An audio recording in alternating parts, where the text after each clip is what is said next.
भारत की सबसे पुरानी पर्वतमाला अरावली, जो सिर्फ राजस्थान की नहीं पूरे उत्तर भारत की जीवन रेखा मानी जाती है।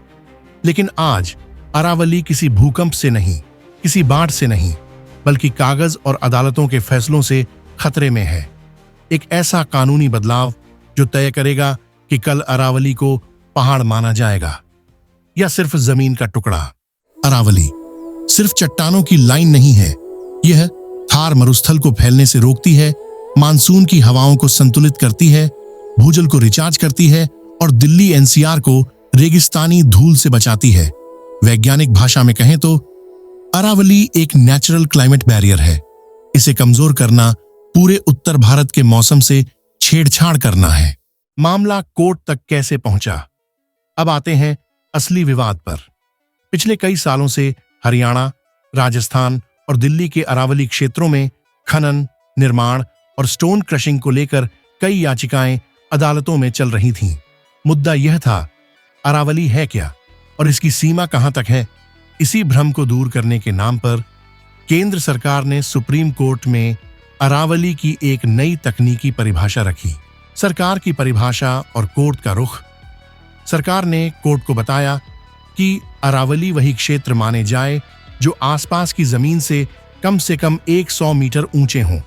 सुप्रीम कोर्ट ने इस परिभाषा को अंतिम सत्य घोषित तो नहीं किया, लेकिन इसे रिकॉर्ड में स्वीकार किया और निचली अदालतों व प्रशासन को इसी आधार पर देखने का संकेत दिया। यहीं से समस्या शुरू होती है। असली खतरा कहां है? पर्यावरण। विशेषज्ञों और भूवैज्ञानिकों के अनुसार अरावली की बहुत बड़ी संरचना 100 मीटर से कम ऊंचाई की है। मतलब हजारों साल पुराने टीले, रिज और चट्टानी बेल्ट अब कानूनी रूप से अरावली नहीं मानी जाएंगी।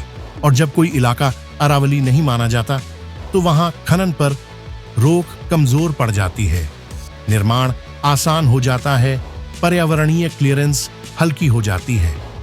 कानून यह नहीं कहता कि आप पहाड़ तोड़ रहे हो, क्योंकि कानून के हिसाब से वो पहाड़ है ही नहीं। विरोध, याचिकाएं और कोर्ट में आपत्ति।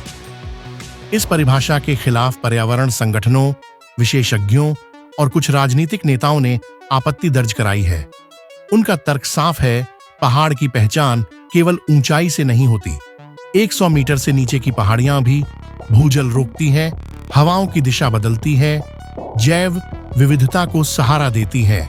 कोर्ट में यह सवाल उठाया गया है कि क्या प्रशासनिक सुविधा के लिए प्रकृति की वैज्ञानिक समझ बदली जा सकती है? आम आदमी पर इसका असर। यह बहस सिर्फ पर्यावरणवादियों की नहीं है। अगर अरावली कमजोर होती है, पानी और महंगा होगा, गर्मी ज्यादा पड़ेगी, धूल और प्रदूषण बढ़ेगा, दिल्ली एनसीआर और राजस्थान और असहनीय होंगे। यह असर तुरंत नहीं दिखेगा, लेकिन जब दिखेगा तो वापस लेना नामुमकिन होगा। आज सवाल यह नहीं है 100 मीटर सही है या गलत। सवाल यह है, क्या हम प्रकृति को फाइलों और परिभाषाओं में समझेंगे या उसके वास्तविक प्रभाव से?